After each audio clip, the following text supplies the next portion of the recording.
Welcome back, Gumball fans! Aside from being a super funny and entertaining TV show, The Amazing World of Gumball is packed with Easter eggs, clever references, real-life events, and personalities that not many know.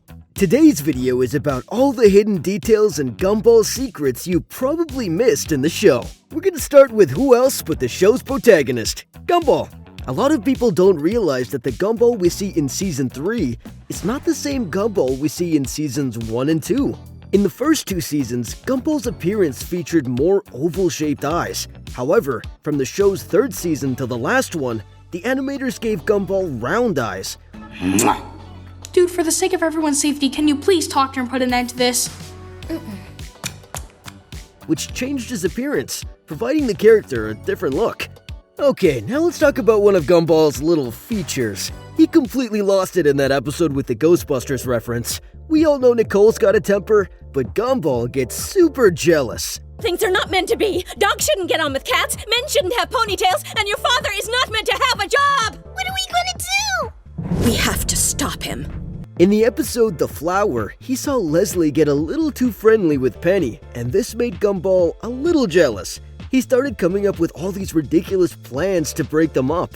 His jealousy got so intense, it literally took over his whole body, possessing him and making him act completely irrational.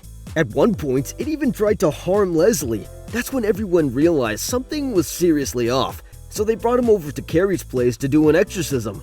They managed to pull the jealousy out of him, and it showed up as this gross green blob that looked exactly like Slimer from Ghostbusters. Pretty gnarly. I wish I had my own body, like you! I'm actually quite happy with my life. One that probably flew over the heads of people born after the 90s was the Golden Girls. In a particular episode, Richard dresses up as an elderly woman and groups up with some senior ladies at the mall, who, hilariously, just sit around doing absolutely nothing. At first glance, it might just look like another dig at Richard's laziness, but it's actually a clever nod to the Golden Girls. Angela, he just doesn't like to answer questions straightforwardly and prefers changing the subject to avoid them. Samantha, are you nervous because we might judge your new boyfriend? The beloved 80s sitcom centered around a quirky bunch of older women. Only viewers with a soft spot for retro TV likely picked up on that one. In the Uploads episode, things take off with Gumball and Darwin hanging out in their room. Darwin tries to talk Gumball out of joining Elmore Plus, but Gumball is Gumball and doesn't listen to whatever Darwin has to say. As they browse through different videos, they come across one where Mr. Small is leading a yoga session. By the end of it, things start to get a little strange. Mr. Small deforms himself so intensely that he ends up folding into himself. Not many viewers know, but this moment closely mirrors a shot from the X-Files movie. Breathe out. Breathe out. Breathe out. Breathe out. Breathe out. Enjoy your new body. Now let's talk about Alan, one of the kindest characters in the Amazing World of Gumball, and wouldn't think twice about sacrificing himself to help others. He'd fit right in with the Avengers of the Justice League. But of course, Gumball being Gumball just couldn't let that slide. In the episode The Saint, Gumball makes it his mission to prove that even someone like Alan can be a villain, and the lengths he goes to are absolutely absurd. Gumball does everything from messing with Alan's emotions to straight up selling his parents. You heard that right, he even shows Alan a video where his balloon parents are turned into balloon animals. It's disturbingly over the top, and honestly, it feels like Gumball might have committed a federal crime. But being the saint he is, Alan doesn't press charges. He even seems happy at some point, stating that the idea that his parents brought joy to kids made it all worthwhile to him. What happened? I just assassinated your social life. What are you gonna do about it?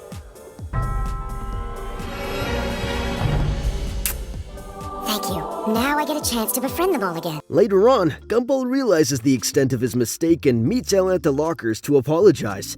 Here's where things get a little strange. If you pay close attention to the background when Gumball approaches the lockers, they're completely clean. But once the camera zooms in, green stickers mysteriously appear on the lower lockers. Then when it zooms back out, an orange sticker suddenly pops up on the top locker. Where did they come from? Were they even meant to be there? The animators of The Amazing World of Gumball clearly aren't just creators, they're also fans of classic horror, heartfelt animation, and the weird and wonderful worlds of pop culture. Gumball puts a hilarious spin on the creepy classic Candyman in one of its Halloween specials.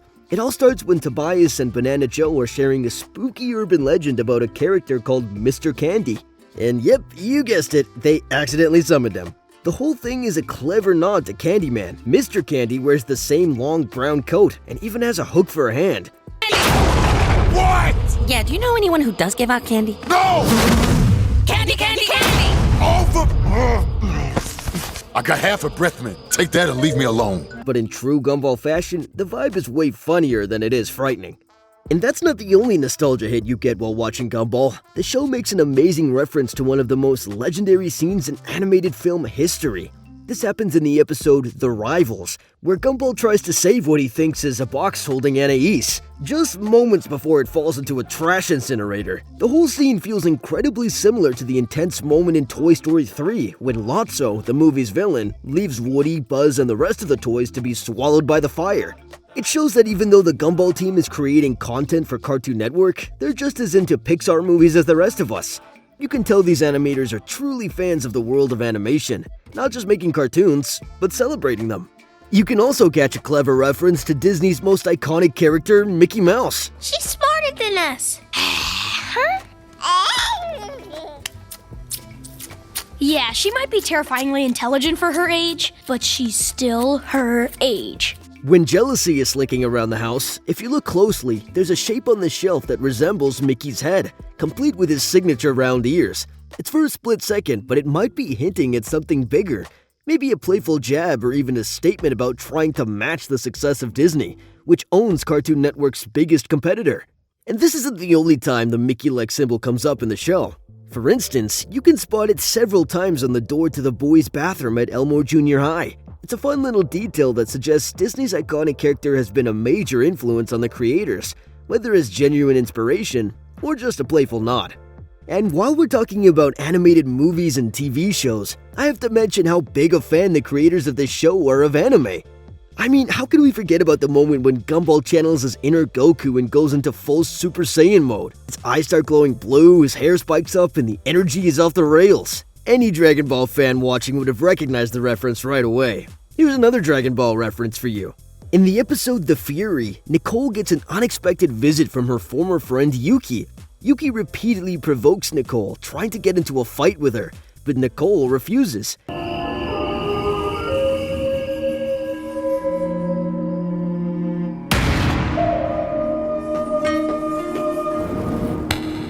Curious about their past, Nicole's kids ask Yuki's daughter Masami, who shares the backstory. As Masami narrates it, the animation shifts to a manga-inspired style of Dragon Ball. She tells them how Nicole and Yuki were once martial arts students under Yuki's father and entered a tournament.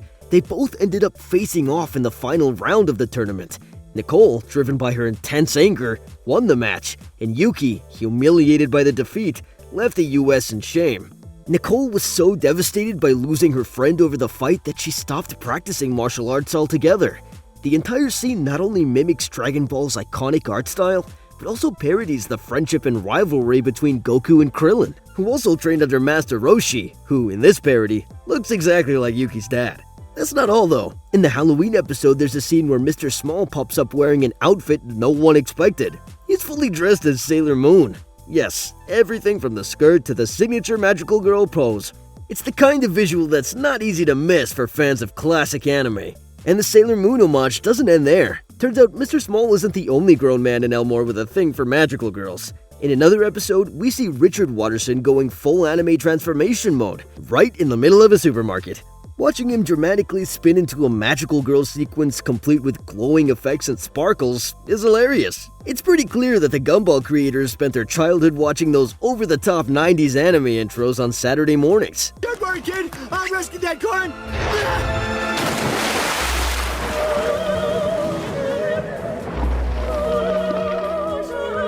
How is he doing that? Okay, now let's switch over to games. Let's just say Gumball is a passionate gamer. There's an episode titled The Console, which is still one of the show's highest rated episodes. Here, Gumball is disappointed when his dad forgets to get him a birthday present. Richard, to make up for it, gives him a cheap knockoff of a Game Boy called the Game Child. Once Gumball turns it on, the entire town of Elmore gets sucked into a video game universe. This digital world is a reference to the famous video game Final Fantasy, but with the show's trademark humor and wackiness. One standout moment is when Gumball raids Mr. Robinson's house for supplies, absolutely violating the looting mechanic from games. Even Darwin points out how wrong it feels, but for Gumball, the game's a game, and he keeps going since the game lets him do it. I don't know. There was no Buddha player when you took that VHS player. Right now, it just feels like you're ransacking an old man's house. I'm sure Mr. Robinson doesn't mind. Welcome to my home. I feel bad for Mr. Robinson. But there's more, and let me tell you, it's filled with some real nostalgia. In the episode The Words, Gumball pays tribute to one of the most legendary video games ever, Street Fighter. In one scene, Gumball and Darwin pretend to be in a fight, and the animation suddenly shifts to a retro 8-bit style, just like classic arcade games. And of course, the show had to add a little wackiness into the mix. Both the brothers performed their own hilarious take on the famous Hadouken move. Even the comic Gumball's dad gives him, Badman, is clearly a knockoff. The main character looks a lot like DC's Batman, wearing a gray suit and black cape. But apart from media references, the show has also pointed out real-world historical events in its own twisted way. In the episode The Past, when Anais tries to report a fellow student to Miss Simeon, Gumball and Darwin's notoriously cruel teacher, she gets absolutely no support. Simeon, who's been stuck teaching 8th grade for the past 300,000 years, clearly hates both her job and the Watterson family, but refuses to give up on either. Instead of addressing Anais's concerns, she went off on a rant about all the scars she's collected over the centuries, casually revealing that one of them is from the infamous Salem witch trials of 1692. It's a darkly funny nod to a real historic event. So that's a wrap for today. What do you think about these hidden details and Easter eggs from the show? And what other moments could you think of? Share your thoughts in the comments below. And if you've watched the video till the very end, make sure to hit that like button, subscribe to our channel, and click the bell icon so you never miss out on any of our future updates.